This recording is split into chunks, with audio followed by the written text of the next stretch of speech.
तो समझ नहीं आती कि इनको कोई बुलाए ना बुलाए, वहां कोई कहा जाए तो ये पहुंच जाते हैं, वहां पे इलेक्शन हो जाए तो ये वहां पहुंच जाते हैं।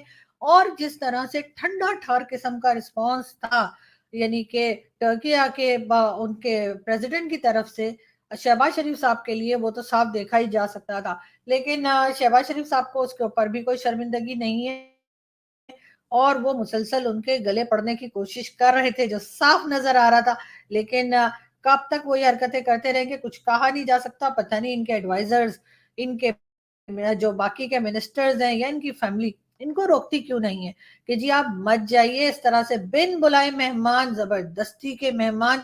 और ऐसे मेहमान जो जाते हुए कुछ पैसा भी मांग ले, उनसे तो सभी घबराते और डरते हैं। तो शहबाज शरीफ साहब के मिलने का जो तरीका है, आई एम सॉरी टू से इट्स एम्बैरेसिंग।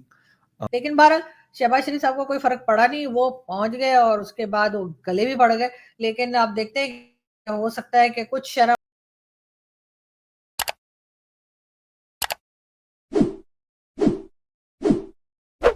तो मियाँ शहबाज शरीफ साहब के दौरे अनकरा की, वहाँ पे वो मिलते हैं, और इस चीज़ को मेरे ख्याल में बहुत सारे लोगों ने नोटिस किया है कि इस तरह नहीं होना चाहिए था।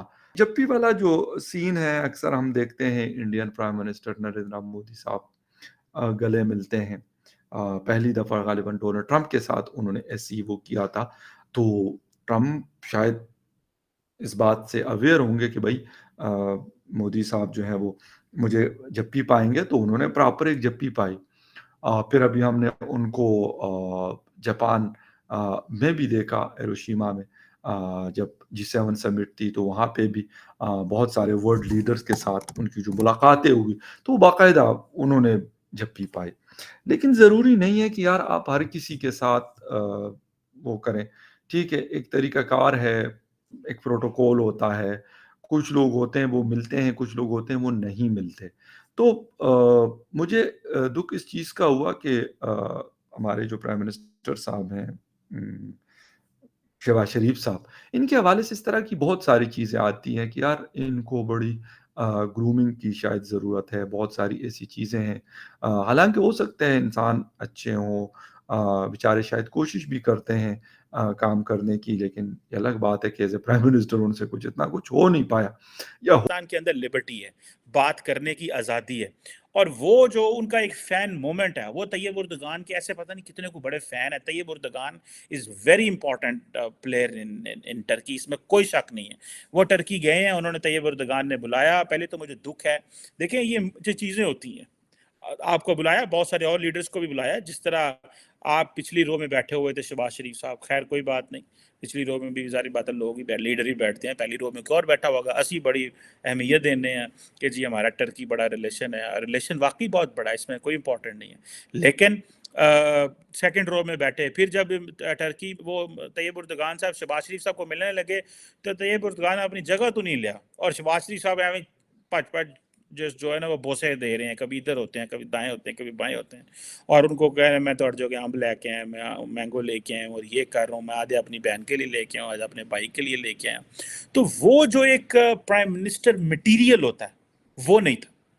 अब ये जो एलीट होती है, इनको ये नहीं पता चलता कि आप 25 करोड़ लोगों को रिप्रेजेंट कर रहे हैं। आप 25 करोड़, आपकी कोई औकात वैल्यू नहीं है। आपकी औकात सिर्फ इतनी है कि आप पे अल्लाह का बड़ा रहम है, अल्लाह का बड़ा करम है, अल्लाह का फजल है कि तुम वज़ीर आज़म बन गए। इससे ऊपर आप कुछ भी नहीं है। आप 25 करोड़ लोगों की क्यों दुनिया में जाके बेइज्जती करवाते हैं? अब शहबाज शरीफ साहब वहां जा, हमारे वज़ीर आज़म साहब का भी काम है ना कि वो थोड़ा सा मतलब थोड़ी कोई अपनी यार ग्रेस शो करो, कोई अपने अंदर आप show you are a prime minister, आप करो इज्जत आपकी। देखें, आपको पता है कि जब तैयब उर्दगान साहब ने बायलैटरल मीटिंग जो है आफ्टर हिज इनॉग्रेशन किसके साथ की? उन्होंने नेटो के जनरल सेक्रेटरी के साथ की, उन्होंने किसी और के साथ नहीं की, क्योंकि उनको पता था यूरोपियन यूनियन हमारे लिए कितनी इंपॉर्टेंट है, और नेटो कितना इंपॉर्टेंट है, और स्वीडन और बाकी मामला हमारे कितने इंपॉर्टेंट है।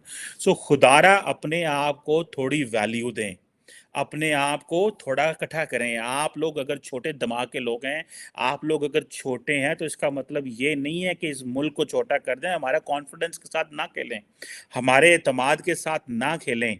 हम 75 साल के इस एलीट के चौंचलों को बर्दाश्त कर रहे हैं। फिर ये अवाम जब बोलती है तो फिर आप कहते हैं बोल दे क्यों उन्हें, ये गद्दार हैं, कोई कहता है कुछ है, कोई कहता है इनको अक्ल नहीं है, कोई कहता है जाहिल है, कोई कहता है तमीज़ नहीं है। लेकिन इन रियलिटी इस अवाम की बस हो गई हुई है।